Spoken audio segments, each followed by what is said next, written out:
Think with the doctor. Yes, he's got it. Here he comes. Way back the baby to sleep. Until morning.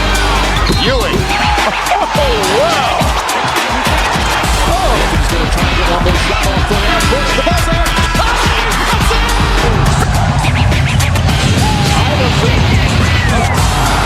How about that? Steps over Teron Lewis. He thought about three. He'll put up a three.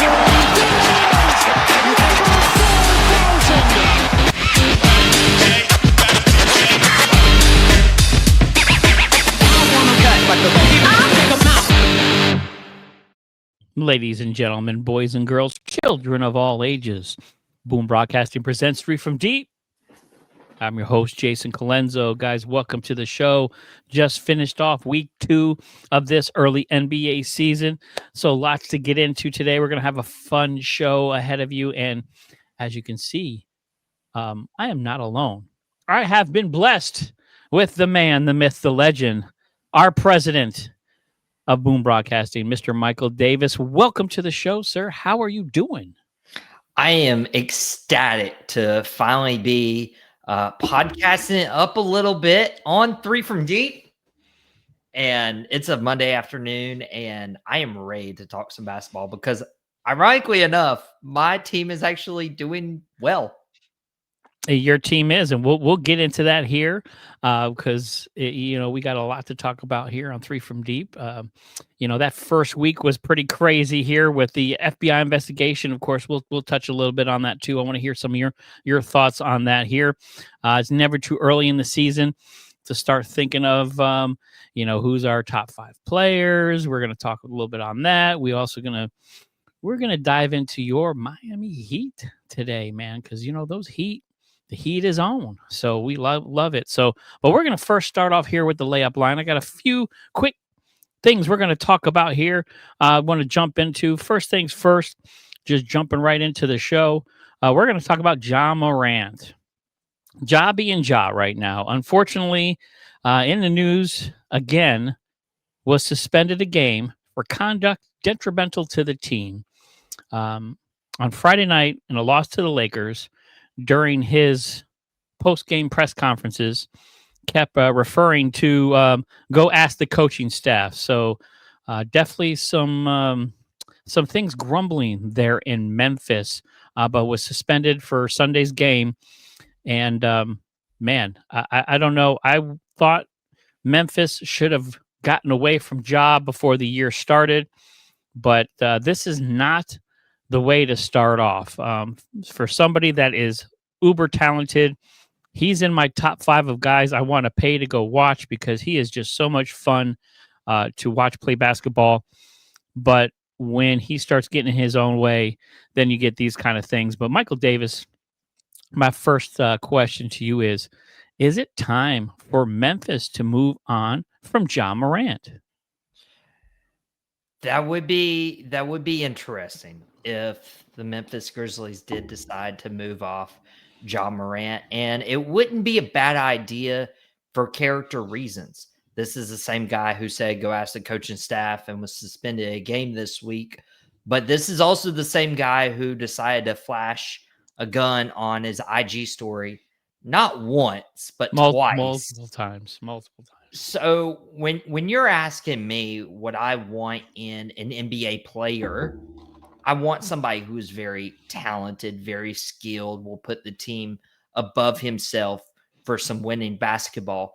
But I expect a lot more from the leader of my ball club. I am expecting more from the guy you invested the number 2 pick in the 2019 draft with. This kid is 26 years old, and he acts 6 sometimes. And it's quite frustrating because when you got to see Ja Morant, especially through the first, 2-3 seasons, he was electric. And maybe over the last 2 to 3 seasons, he hasn't been for injury, for suspension.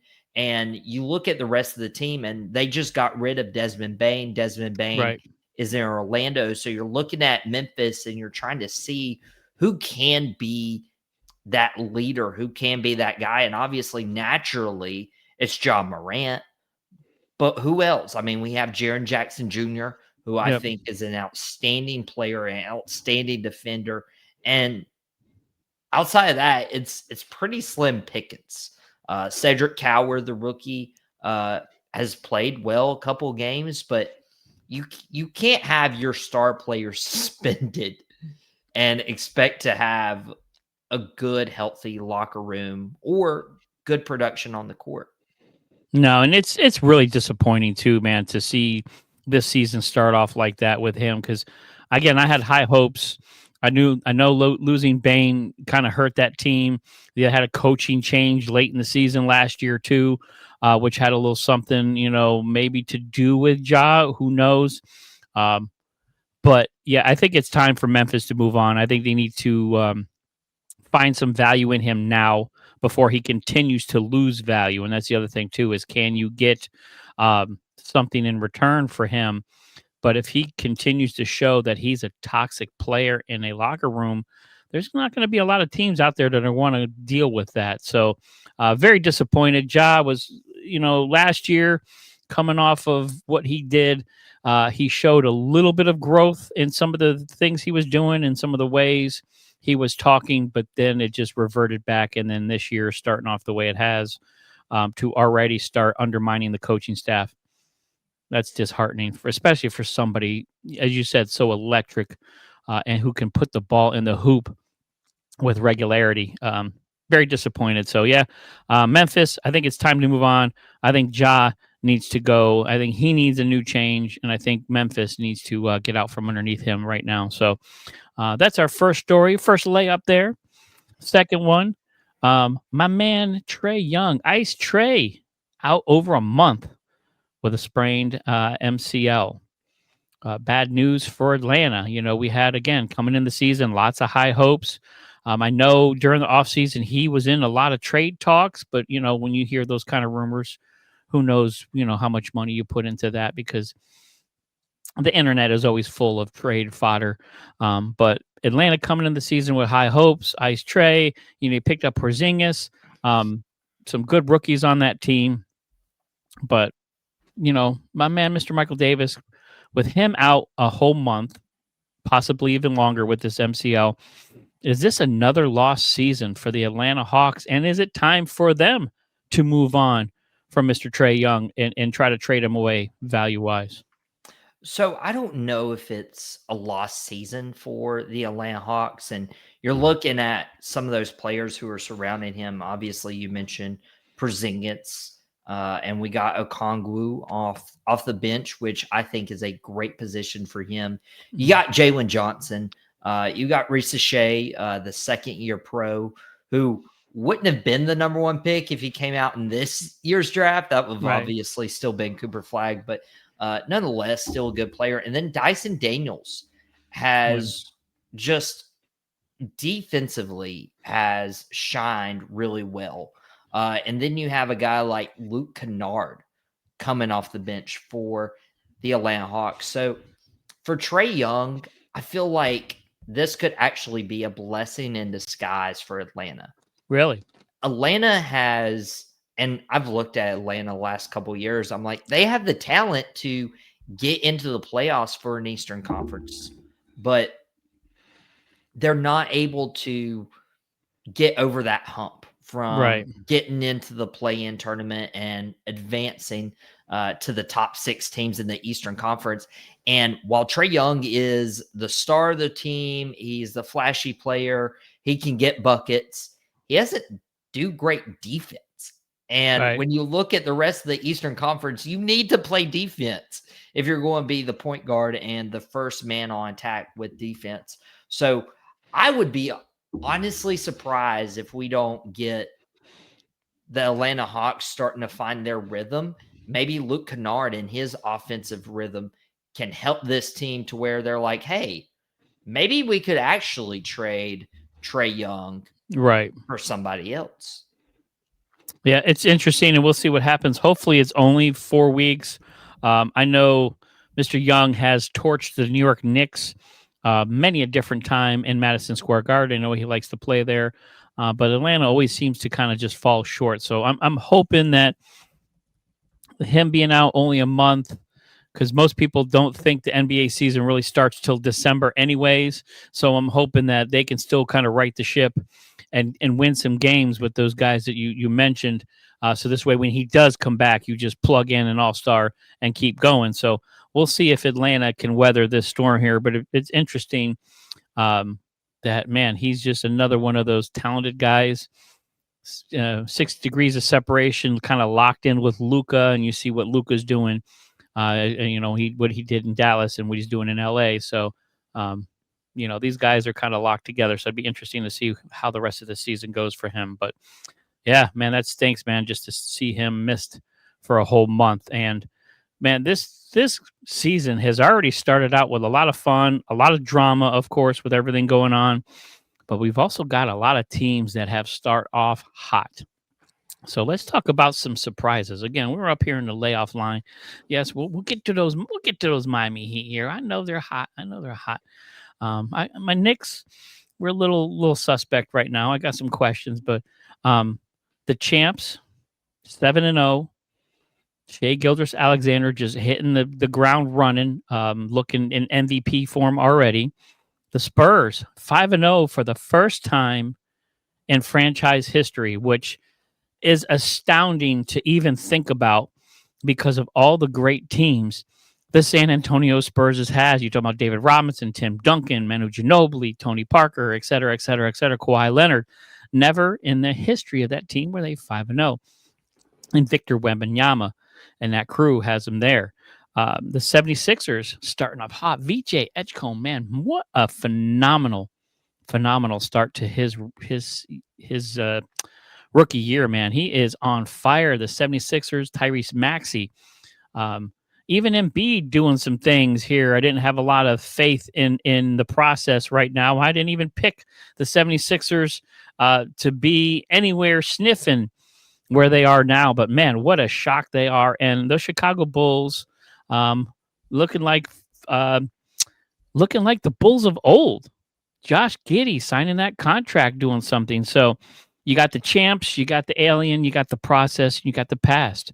So, Mr. Davis, right now, out of those 4 teams, what is your biggest surprise? I'm going to go Spurs, and there's a reason I say the Spurs. During the process of elimination, Oklahoma City won the NBA Finals last year. They are a young team. They are getting more cohesion, and so I expected them to either get too big of a head, or they're coming out and firing on all cylinders. Now, I don't entirely love SGA and the amount of free throws he's getting. It seems like way too much, and he is technical foul. You can't talk about SGA and the refs. Come on now. Sorry, I'm going to get suspended along with Ja Morant. Whatever. It's whatever. But here's the thing with the Oklahoma City Thunder and SGA. He's benefiting from some of these rule changes, where if you hit the hand at all during the shooting motion, it's a foul. Right. SGA is using that to his advantage, and they won the title last year. Philadelphia has the talent, and honestly, now that they're not relying solely on Paul George, and instead they have Joel Embiid, when he's healthy, he's good. Kelly Oubre is a good, not a great player, but he can chime in as the third or the fourth option. VJ Edgecombe, probably astounding everybody with the amount of work he's doing, but phenomenal. This team runs through Tyrese Maxey, and the people need to put more respect on Maxey's name. So I'm not entirely surprised by Philadelphia, because they had all the talent last year, but they put too much emphasis on Paul George and got rid of their depth. But when Jared McCain comes back healthy, they have Quentin Grimes. This isn't a bad team. Right. Now, Chicago, I think this is a fluke. Chicago is not. Chicago's fluke? I'm so sorry, Podcast Smitty. Whoa. Podcast Smitty, Shots fired. if you're telling me I have to trust in Josh Giddey, who OKC got rid of to go on their championship run, Kobe White play defense, and Vucevic, who was Orlando's best player 8 years ago. And Tyus's little brother Trey. I'm not taking this. I'm not biting on Chicago at all. You said this is like the older days, and Jordan would have another comment other than load management that he would want to tell you. But the Spurs, okay? The Spurs are the big surprise. They coming into Sunday night were undefeated. They were 5-0. They beat the Heat, who are white hot right now. They beat the Raptors, Nets, Pelicans, and Mavericks, and they did so convincingly because you have Victor Wembanyama playing at a defensive player of the year and MVP level. You got Stephon Castle, who is a second-year pro, and he is not taking a step back. You got Dylan Harper, the rookie, who has Castle right there with him. I mean, this Spurs team shouldn't be good. Oh, and De'Aaron Fox, just throw him in there too. I mean, it's just, he's just a little guy, De'Aaron Fox, but man, it's crazy. Like that team is ridiculous. De'Aaron Fox hasn't even been able to play yet. Like De'Aaron Fox, when he gets in and he's starting to distribute and he's about to be another second option, I'll be honest, I don't know a lot of teams who are going to give San Antonio trouble.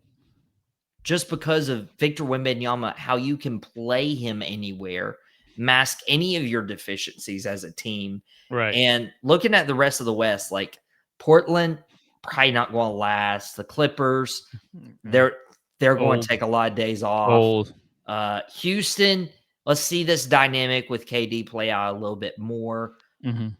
Golden State getting up there in age, like this San Antonio team, now that they are in the post-pop era, it would have been very difficult for them to transition. But with Wembanyama and Castle and Harper and traded for De'Aaron Fox when he's healthy, and even having Harrison Barnes as the veteran who were on those Golden State teams. Right.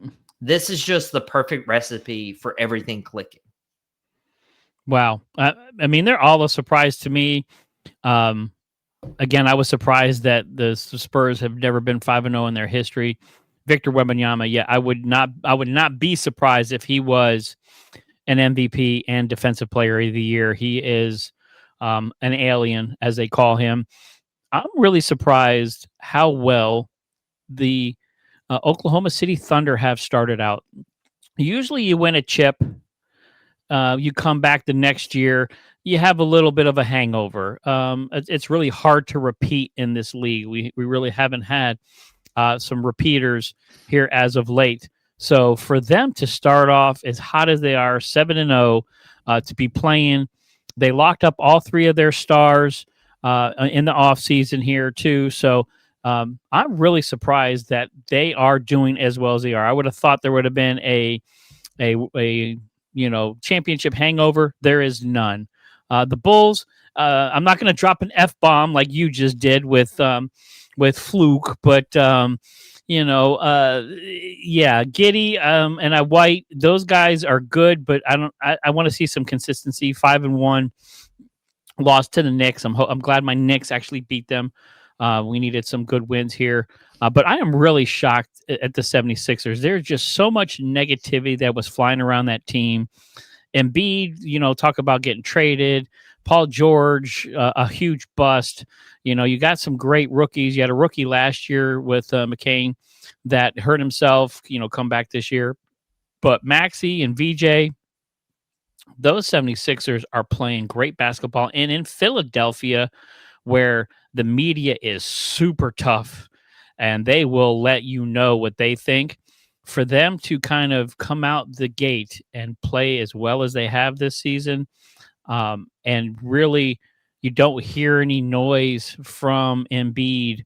You don't hear a lot of the negativity that you heard last year around this team. I am shocked. I had them in the bottom of the barrel in the East, and they look like a playoff team. So Philly's my pick. Wemby, we know he's special. We know that Spurs team is special. They are loaded. Bulls, I think they just caught fire early. SGA surprised with them starting off. No championship hangover, but Philly's my shocking team this year right now because nobody expected them to play as well as they have, and VJ's looking like he's going to be the rookie of the year right now. It's wonderful story, and you look at his backstory too, coming from the small island where there's only a few hundred people. Like his journey to the NBA was phenomenal. So you got to check that out here too. We'll get this last question in the layup line here, man, for you. Right now, we got Nikola Jokic, Wemby, Giannis, Luka, Shai. Right now, all these guys are playing at the peak of their performance right now, just coming out the gate, starting off this year hot. Man, top form to start the season. Are these our top 5 players in the NBA right now? Who would be your number 1?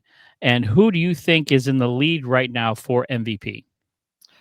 So when it comes to just a player in general, who's my number 1 right now, I don't think you can take Jokic off the top.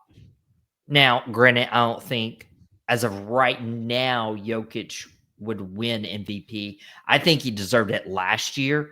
Right. With how he was dominating the points, the rebounds. It's like he was dominating every statistical category that you could possibly have. And they gave it to SGA, whether it was voter fatigue with Jokic or whether it was the record for OKC. Luka, look, we're about to see Luka with the Mavs before Kyrie. And that's what we're having right now with easing out of the LeBron era, going into the Luka era. Giannis, honestly, one of the sole reasons Milwaukee is even above 500 right now. Right. And very, very impressive that he's been able to do that. And with the Giannis trade rumors, it shouldn't be that way. Victor Wembanyama would be my MVP right now, but Jokic is still the best player in the game. And I have to agree with you wholeheartedly. I mean, it's, to me, Nikola Jokic, he started off the season 4 triple-doubles. I mean, to have the dad bod god go out there and just be a triple-double guy, like that boggles my mind for a big man. You know, you've seen Russell Westbrook do this. Of course, Oscar Robertson, the king of throwback there of the triple-double. But for Jokic to on just all facets of the ball on the court, he can put the ball in the hoop anywhere on the court. It's crazy. But yes, Victor Wembanyama right now is my MVP. He's got the Spurs looking like a top West team, which is pretty amazing because that West is deep. So to be number 1 in the West and looking like you're going to contend for a championship, especially with OKC right up there too. Man, Shai is going to be up there, I think, in the votings. But if Wemby, knock on wood, if Wemby can stay healthy, I think he is going to be the MVP this year, offensively and defensively, man, which is just bananas to think about. But yeah, I have to agree with you. Nikola Jokic is the number 1 basketball player in the world. Slim Luka, he's looking good. He's been dropping 40 points regular on the reg there in LA, but they need him too because there's really nobody else there. I mean, you've had some performances, Austin Reeves with a little bit of a nice couple of games there, but really they need Luka in LA to kind of move the needle, especially with LeBron being out, et cetera, and on his way out or whatever's going on with LeBron James. But it's also interesting to have this list up here too of these top 5 guys, and LeBron's not on it. So that's also a little bit of a shock too. But man, what a heck of a way to start the season. And these guys, top performers, peak of their athletic abilities, man. I love it. So, but that was enough of our layups here. Now we're going to kind of take it easy. We're going to take a quick couple free throws here. But our second segment here, Mike Tirico on October 21st had an interview with the GOAT, Mr. Michael Jordan. And he had some great stories. He talked about how he was nervous. He hadn't picked up a basketball in years and was like afraid to take a shot. He just kind of was nervous about it, which is weird to hear Michael Jordan talk about fear. And he was afraid to shoot the basketball. But he had some thoughts on load management, which I thought were interesting. And I want to pose a question to you, and I want to get your thoughts because I love his take on load management. He talked about sports and entertainment and how they kind of go hand in hand. And the guy spending money on a ticket in the nosebleed, sitting all the way up just to go see a game, to go see you, he wanted to perform at his peak abilities for that guy. So he talked a lot about the respect for the game. He was an 80-plus game player through most of his career. And then, of course, nowadays you got load management, guys taking nights off.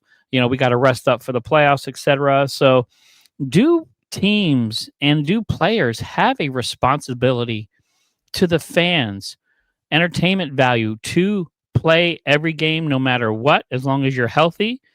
Or is it about the greater good? Is it all about just winning, and as long as your team wins, they can take nights off? What are your thoughts on load management? So you asked me a two-folded question there. Do they have an obligation to the fans? And we obviously have a biased perspective as fans of somebody who goes to maybe one NBA game a year, if that. And I'm choosing the Miami Heat. Well, last year with Jimmy Butler in Charlotte, he started the game and then he was pulled off the floor in crunch time, and nobody was saying why. Right. Nobody was saying why Jimmy Butler was, but it was Jimmy's choice to start taking some time off. And then there was a lot more going on in the front office. But as a guy who was wearing a Jimmy Butler shirt, I was excited to see Jimmy Buckets in Right. the clutch against Charlotte.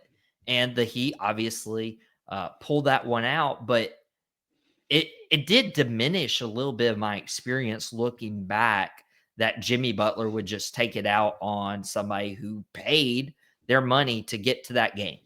Right. That's one part to it.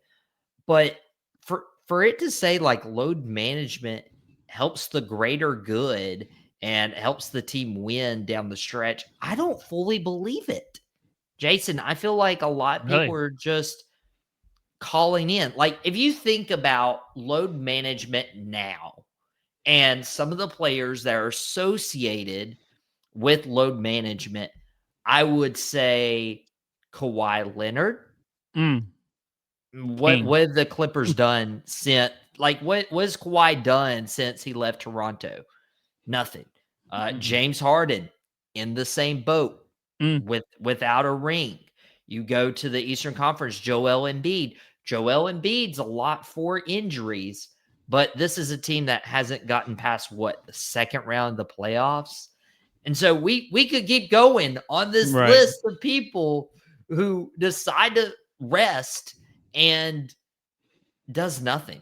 Like that Brooklyn team of Kyrie and Harden and Durant, they took a lot of time off for load management and they never made it past the first round of play. Like the fact that people think load management actually helps a team is redonkulous. It doesn't make sense. Like, and you look at Michael Jordan, the GOAT, played in 82 games, 4 of his last 5 seasons in the NBA.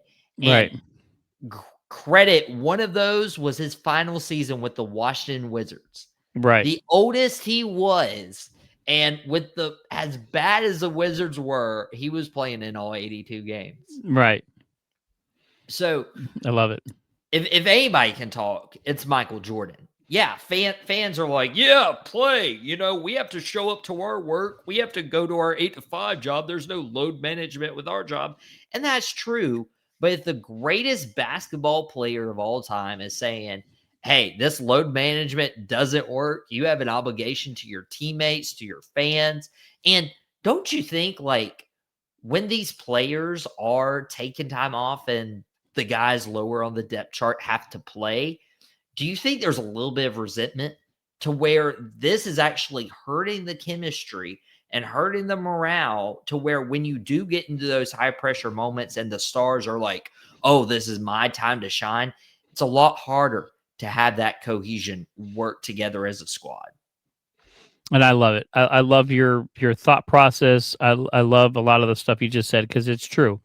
When Michael Jordan talks, there's nobody really in the NBA that has enough cachet to, like, when he says something, that's it. That's set in stone. Michael Jordan saying it.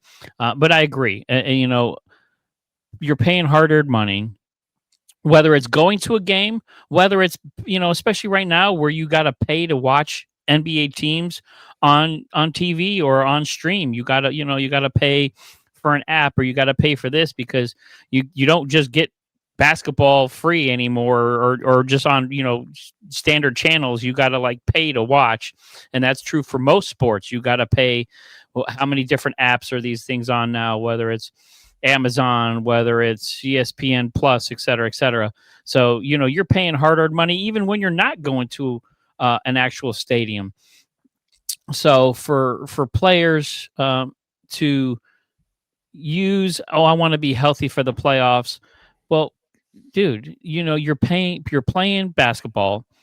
It's 3 hours at night or during the day, and then you go home and relax. I mean, 3 out of 24 hours you're playing a game. And yeah, you may play a couple of back-to-backs, but with, as well as these guys are taken care of, with the training process, with the you have people cook for you, you have people that take care of your stuff. You really don't have, you just show up to the game and hoop. I know this was a knock on LeBron James too, and that's, to me, where I think a lot of the shots were fired here from Michael Jordan. I think under his breath he wanted to say LeBron James, because I know throughout some of his career, LeBron James and load management went hand in hand. And I think that's where a lot of this kind of load management thing started from. I know Kawhi Leonard was kind of the king of this, but I know LeBron has taken some shots off the bow because of it. So I have a feeling that's why Jordan spoke the way he did, because if you look at the GOAT conversation, which is essentially Michael Jordan versus LeBron James, this is why I will always put Michael Jordan ahead of LeBron James, not just because of the ring, 6-0 in the finals, 6 finals MVPs, etc., defensive, offensively. He was the greatest player I've ever seen in my lifetime, and I've got lucky enough to see his full career and LeBron James's full career, along with Kobe Bryant, and I saw, Magic Johnson and Larry Bird. I was lucky enough to see a lot of these guys. Unfortunately, that means I'm just getting old. But from what I saw from Michael Jordan, he never took a night off. He wanted to play at the top of his game every night, for the fans, for the entertainment purposes, for his own legacy. And that's where I think a lot of this comes from. So I totally agree with what you're saying.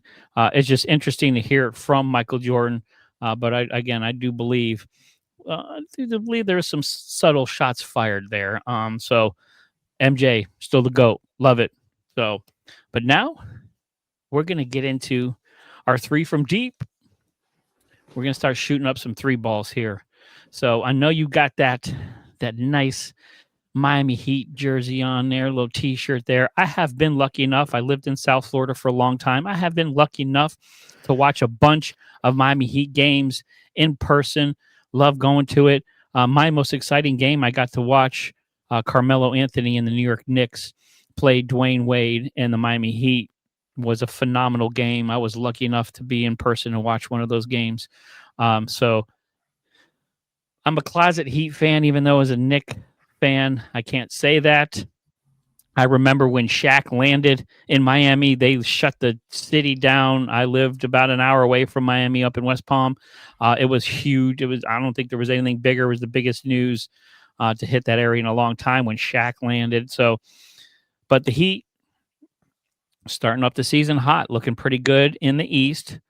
So I'm going to start hitting you with some questions, and I need you to start hitting some deep balls here for me, Mr. Michael Davis. Are you ready to start shooting some threes? I'm ready to catch fire like All the right. Miami Heat from Let's 3. go. Let's light it up. Let's light it up. Now, the way this team is constructed right now, can they contend in the East? Absolutely. That is, I was telling people this before the season that the Miami Heat, now that they've gotten Jimmy Butler, the distraction gone, and they've had a full off season, this roster didn't look that great. They had Tyler Herro and Bam Adebayo, and they still needed the guy, right? Right. But for all intents and purposes, this team is doing so good right now. I wish they had a little bit more size, and they're still trying to figure out how to use Nikola Jovic with Bam Adebayo, Khalil Ware. How many times will they go small ball? But in a positionless basketball culture that the NBA is embracing, and the entire NBA is embracing this, they can make this work. And here's a prime example: the Heat did lose to the San Antonio Spurs a few days ago, Right. but what they actually did with Victor Wembanyama was very impressive. They actually put Andrew Wiggins, a veteran long forward, up against Victor Wembanyama, and Wemby stuffed the stat sheet. They still won, but there were times that Victor Wembanyama had to work against Andrew Wiggins. It wasn't easy. It wasn't easy for Victor Wembanyama. Andrew Wiggins was reaching in, getting steals, making Wemby take difficult shots.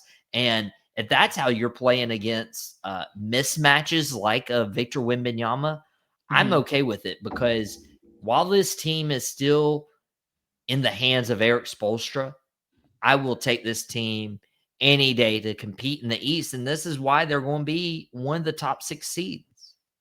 And I can see that they're 5th right now in the East. And I think Eric Spoelstra is probably one of the most underrated basketball coaches in NBA history. I mean, he is an amazing coach. I know, he had LeBron, he had Dwayne Wade. A lot of people use that kind of as a crutch, but man, he was able to take those Heat teams and do things that nobody thought they could do. I mean, he took Jimmy Butler and those squads that nobody thought they were even going to make the finals, and brought them to the finals. Now the coach of the Olympic team, now the Olympic coach. So now he's going to work on getting some gold medals. So Coach Spo, he's up there, Hall of Fame coach. Guys, if you think otherwise, you're crazy. So, but I want to hear what you guys think. Drop some comments here in the section. But all right, let's get another shot in here. Let's get another shot. Your boy Tyler Herro. I know you're a huge fan. Really hasn't played this season here. Are the Heat gonna finally see the player that they want Tyler Herro to be, or should they trade him? I know back in the day there was a lot of grumblings. Tyler Herro, should we trade him? They held on to him. They've held on to him to this point right now. But are they really seeing a return on that investment? It's preposterous to think that the Heat would trade Tyler Herro. Tyler Herro is their best player. You could make the argument for Bam Adebayo, and I would be okay with you saying Bam. Bam had a down year last year, and Right. Tyler Herro was the one who stepped up. Career high in field goal percentage, career high in assists, career high in points, career high in games played with 77.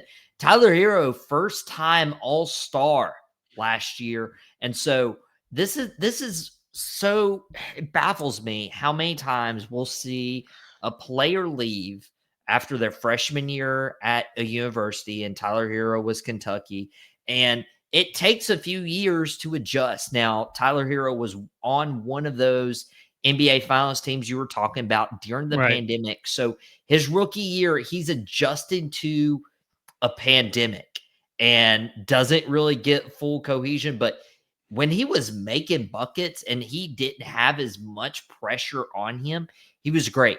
And then, a sophomore slump comes and, it's not like he was doing anything bad, but his numbers was like 13 and a half points per game his rookie year.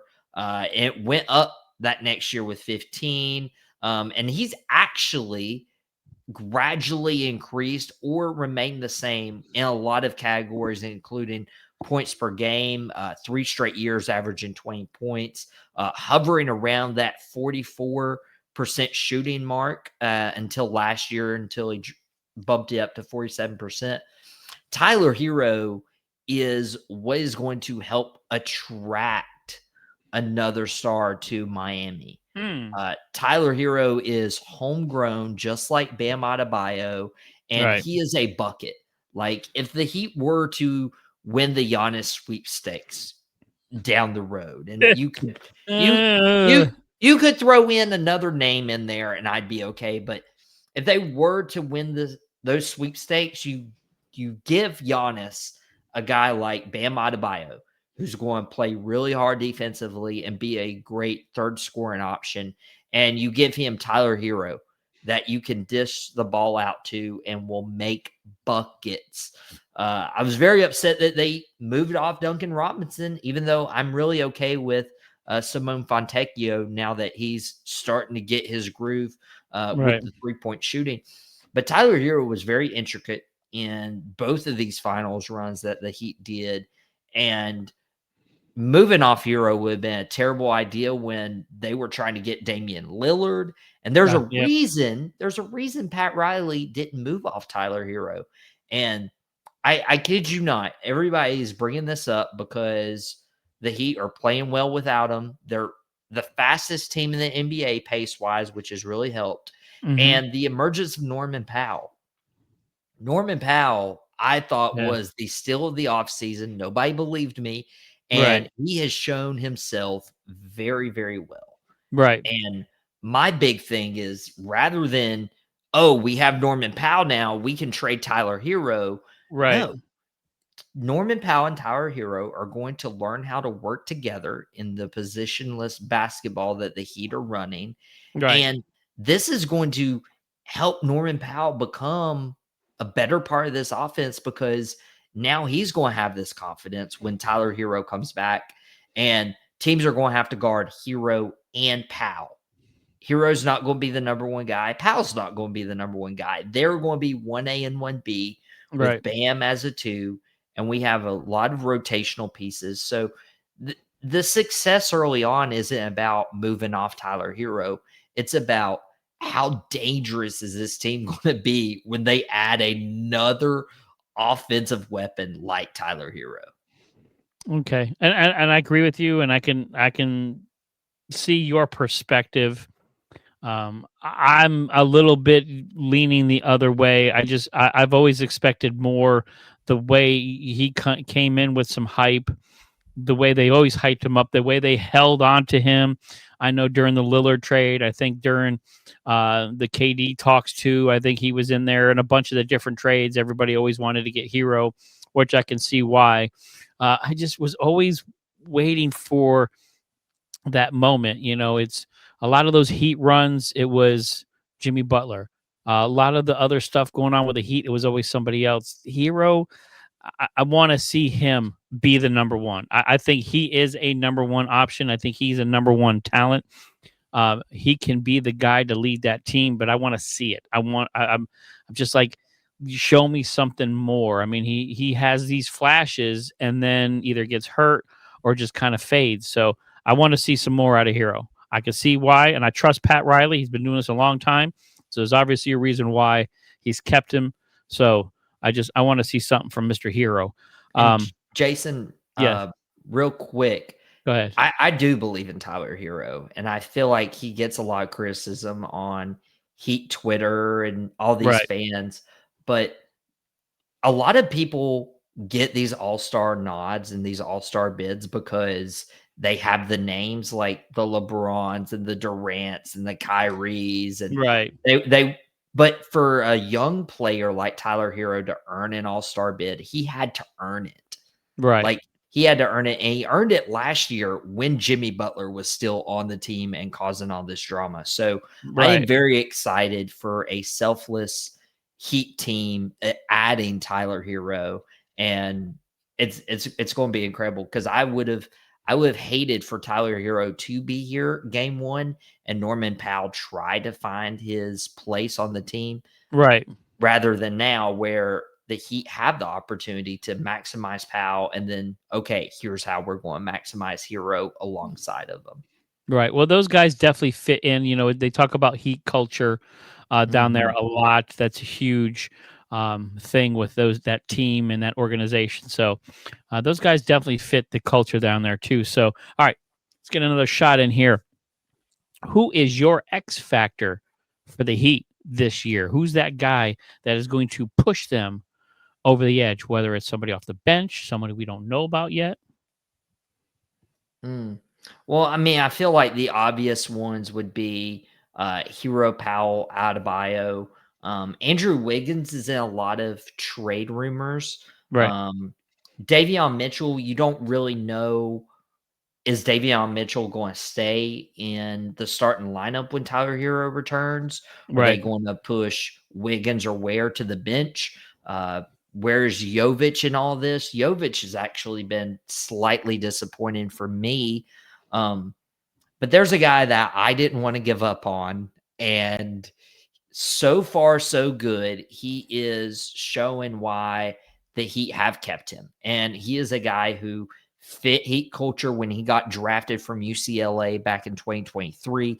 He had a really Mm. solid rookie year, but he totally flopped his second year. He wasn't even getting acknowledged off the bench a lot of times. Right. His minutes dropped, his point, everything dropped for Jaime Jaquez Jr.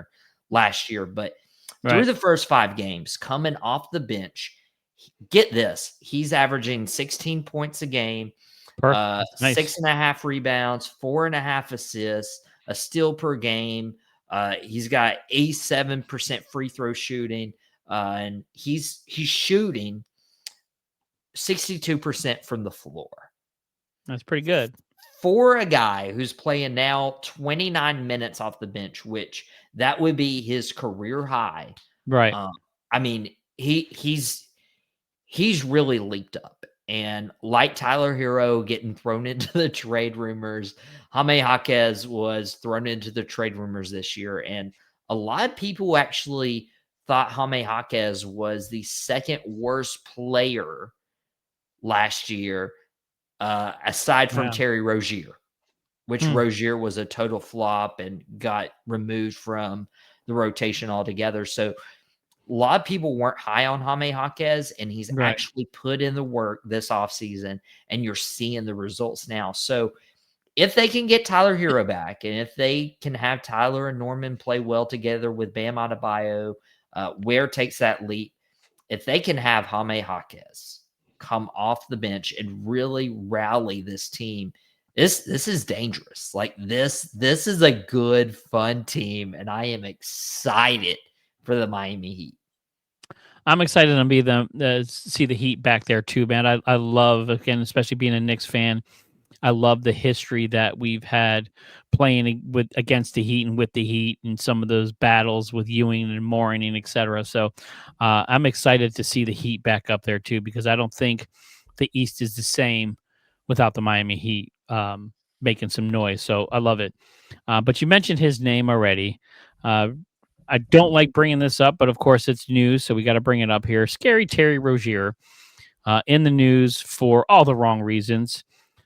He was cleared originally by the NBA from any wrongdoing when it came to gambling and prop bets, etc., and uh, just some of the things he was accused of doing. But of course, week one, we were hit with that bombshell by the FBI where Chauncey Billups was arrested, Damon Jones was arrested, a former Heat player.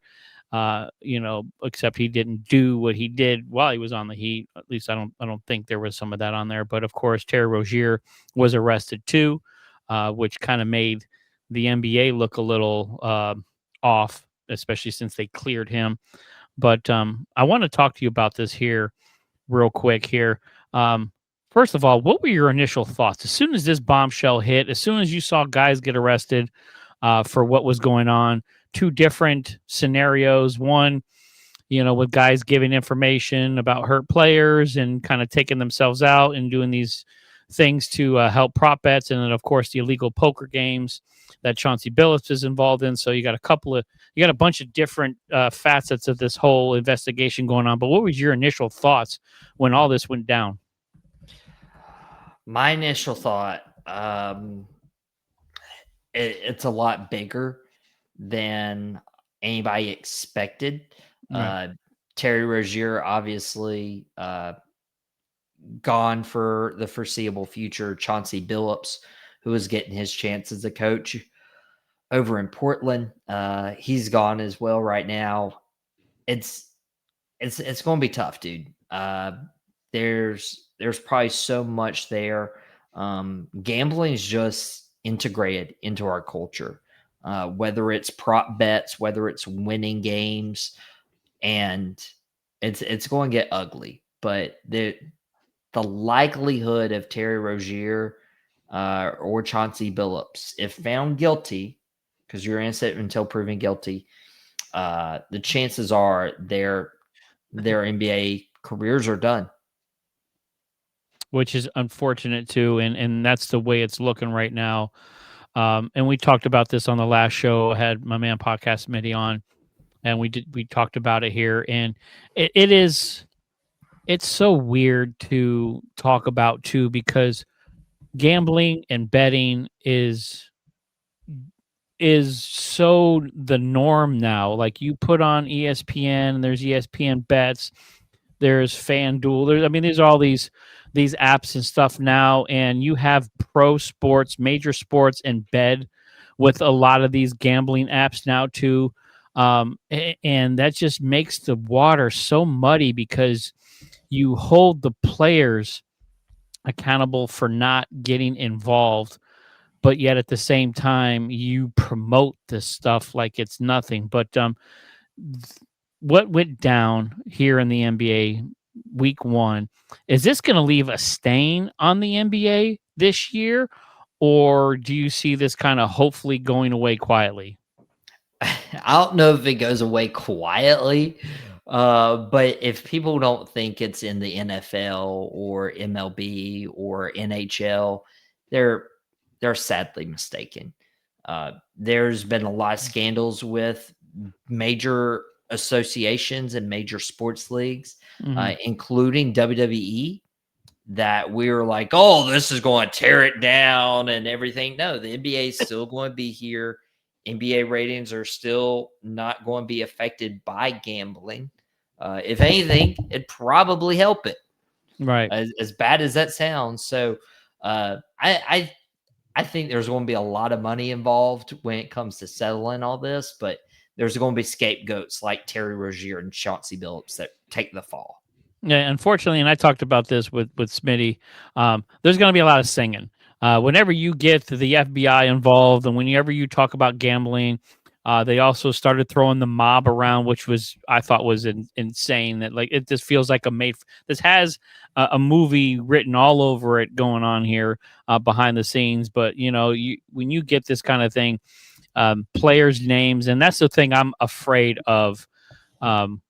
You start busting people, what other names are going to come out in the wash? Is it honestly those people, or were they just in the wrong place at the wrong time? And that's where, as a professional player in any sport, you got to be mindful of what you're doing, who you're hanging out with, where you're going, because you could be in the wrong place at the wrong time, and the next thing you know, your name is linked to something. So I'm really nervous, not just for the NBA, but for all the leagues, on where this is going to go, because it is so married together. It is, legal. A lot of states are passing these bills where it's legal and they can just pop up casinos everywhere now. So gambling is now more than ever more prevalent in our society than ever before.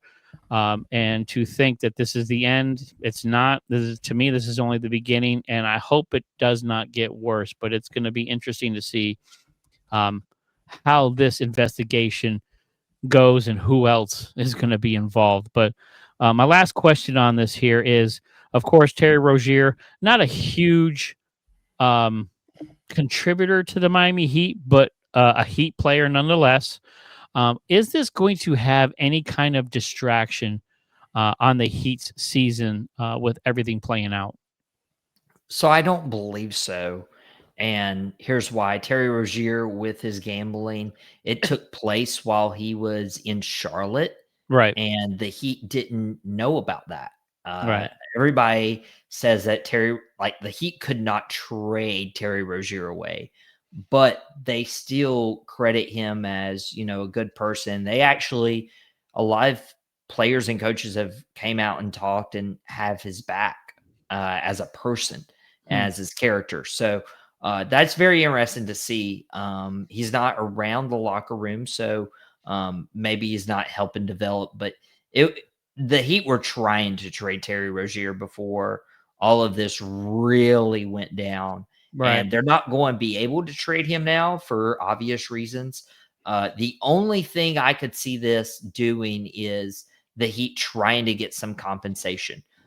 Could the Heat, and I heard some people talking about this, could the Heat actually try to get one of their first round picks back from Charlotte for the extenuating circumstances? Would the Heat have to pay Terry Rozier's salary? These are all things that the Heat could try to talk to the league office about, saying, hey, we had no control over this FBI investigation. Right. Did Charlotte know about this prior and then unloaded him? And that could be a factor to see how the Heat continue to build their team in Terry's absence. Right, and that'd be interesting to see. Yeah, I didn't even think about that dynamic about trying to get some compensation back from there. Because you are totally correct that it was in Charlotte, and the Heat didn't know what they were getting. But as far as I know, Rozier and Billups, they're on leave without pay, and this is going to get messy. And unfortunately, I think it's going to get these guys banned from the NBA for life. We've already had that before. And it's unfortunate. You talk about people's character and look, gambling sometimes can be a sickness. It could be, you start getting in too deep. Next thing you know, you're with the wrong people and you got to do stuff that, normally you're not doing within your character. So, it's sad to see. It is a little bit of a black eye on the NBA right now. I think it's going to take a lot to get by this. I think a lot of it just depends on what else comes in the wash. Once they start releasing documents and they let us know how many games, what games, what else were they telling people? Jones, what else was he telling? I know LeBron James and his, health was in some of the different things that he was talking about with Damon Jones. And then of course the illegal poker games with Chauncey Billups. Some other players are rumored to be within this whole thing with some former players, So it's sad to see. It's part of our culture now. Unfortunately, this is not, Pete Rose in baseball. This is not the Chicago Black Sox scandal. Betting in sports goes hand in hand. Hey, look, I also do Sideline Savants, a fantasy football show, which essentially is gambling. And fantasy football has never been as big as it is right now, because just about everybody does it. People I know that don't even watch football have a fantasy football team. So this is just built into our culture right now, especially with sports. So we're going to keep an eye on it. We'll see what happens. I hope nothing else big happens, because if this does, get the FBI, anytime you get the government involved, snooping around, it's never a good ending. So I appreciate it. And I got one last question for you that I'm going to hit you up. I'll put you on the spot here. I want a half court heave from you. We talked about a lot today, but it's never too early to prognosticate the season. I know we're only a couple of weeks in, but right now, who are your finals matchups in the NBA as of today? That is tough because I'll be honest, I don't want to be that guy, but Be that guy. we just saw the Los Angeles Dodgers repeat. Yeah. And shout out to our guy, Chris DeLuca, host of Dugout Debrief. He's hosted his baseball podcast 2 straight years, and his favorite baseball team has won. Now, I will say this: the Texas Rangers won the year before, so maybe I need to do the baseball podcast now. He does a fantastic job. He But does. Yes. I think the NBA is going to have a very similar thing happen with the NBA and the Oklahoma City Thunder have the toughest road back because you're seeing how well San Antonio's put together. Right. If Luka and LeBron are healthy and if they make moves at the deadline, you could see the Lakers in that mix. Nikola Jokic will always be up there, and you never know how teams like Houston or Golden State or even Minnesota are going to fare out. So it's super wide open. A lot of teams have only played maybe 5, 6, 7 games this year. So I think OKC goes from the West, but the East is kind of just there. There's no real team that you can look at and you're like, I trust them. There's a lot of teams who are young and inexperienced. There's a lot of teams who don't have a real star to lean on. There's a lot of teams who have had the team but have had injuries or just playoff mishaps. You have Philadelphia, but can they stay healthy? You have Milwaukee, but it's Giannis and everybody else. You have Detroit, who's young. You have Cleveland, who was a top team last year. They couldn't make it beyond that. You have the New York Knicks, your Knicks. Kind of the same deal. Like, they have all this talent and then they can't push it together. And also, like, Indiana was there last year. They're not getting back there without Halliburton. No. Boston, without Jason Tatum, they're not getting back there. Then you have Orlando, the Hawks. You got a lot of just like bunch of mid teams that you don't know who's going to bubble up or bubble down in there. So yeah, that's the East is hard to pick right now. Cleveland, of course, 60 win back-to-back 60 win teams last year. Can they continue to push forward? So all right, so you got and yeah, I got OKC. And there's I'm gonna go ahead and say it, and you're going to call me a homer.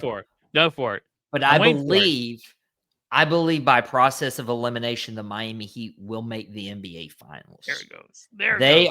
They are the fastest paced team in the East. They're running on all cylinders with Norman Powell. Norman Powell's even missed the last couple of games, and they're still generating offense. They have a core with Bam Adebayo. They have the veteran wings like Andrew Wiggins. Tyler Herro is going to come back. They're probably not going to be sellers at the deadline. If anything, they're going to put themselves in position to maybe add one star.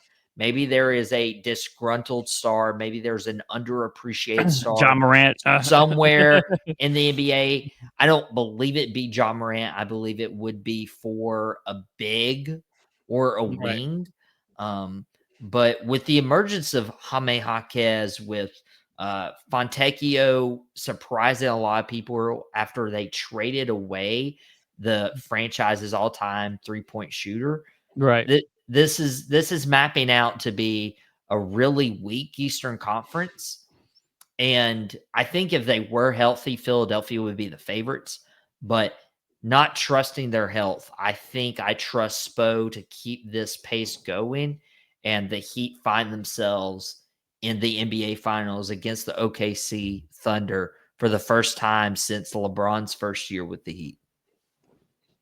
I like it. That's a solid pick. I'd be remiss if you did not pick your Heat, and of course, like I would be full of it if I didn't pick my New York Knicks. I got Spurs Knicks going to the finals this year, but that's just me, and I got to be a homer too because I'm hoping Karl Anthony Towns could play a little bit better right now. I really would have liked to have seen them. I know there was the talks there in the offseason with Giannis. I'd really love to see. Let's take Karl Anthony Towns out, put Giannis in there. Giannis with Brunson and Bridges. I think with Hart would be unstoppable. Just because Karl Anthony Towns, he'll give you 30, and then other times he'll give you 8. I want to see some more consistency out of him and some more oomph, a little more, old school East basketball where you threw elbows and you kind of beat people up. That's kind of like what you see in Detroit right now. You can't sleep on Detroit either. I think they will be up there. Cade Cunningham showing us last year why he was a number 1 draft pick. So it was great to see Detroit Rock City back in the playoffs too. So, but we got a long season. We only in week 2, man. It'll be a long season. And I hope my Knicks see your Heat in the playoffs so we can have a nice little show, a little head-to-head going on right now. I think it'll be great. So, Mr. Michael Davis, it was an honor to have you on the show today, man. Let the people know what you got going on. Let's talk about what's going on with Boom Broadcasting. Yeah, we are closing in on 600 subscribers. So maybe you or your family member or your friend can be one of those final 4 to get to 600 and just support the rest of the guys. We've had Cowboys Morning Brew on for a few weeks, and maybe we can get some more Dallas Cowboy content here soon. But yeah, everybody's keeping it afloat. We got Dugout Debrief with Chris DeLuca. We got Quick Hits with Podcast_Smitty. And we obviously have 3 from Deep. And you got Sideline Savants here in a couple of days. So yep. you better brush up on some of your fantasy football knowledge. I'm working on it. It's been a heck of a fantasy football season already here. And again, guys, I appreciate you watching. I appreciate you being here. 3 from Deep. We have a long season to go, and it's going to be a lot of fun, man. I am super excited. I'm super excited for this basketball season, and I'm glad that you guys can join me here. So hit that like and subscribe button. Jump on there. Make some comments, questions. Let me know what your thoughts are, what we talked about today, or what your thoughts are for the NBA season. Maybe we'll pull it on the show and talk about it here on the show. So, but again, guys, thank you very much for joining me. 3 from Deep on Mondays after 12. We are on demand, so you can watch me at any time, and I'll check you guys next time. Peace.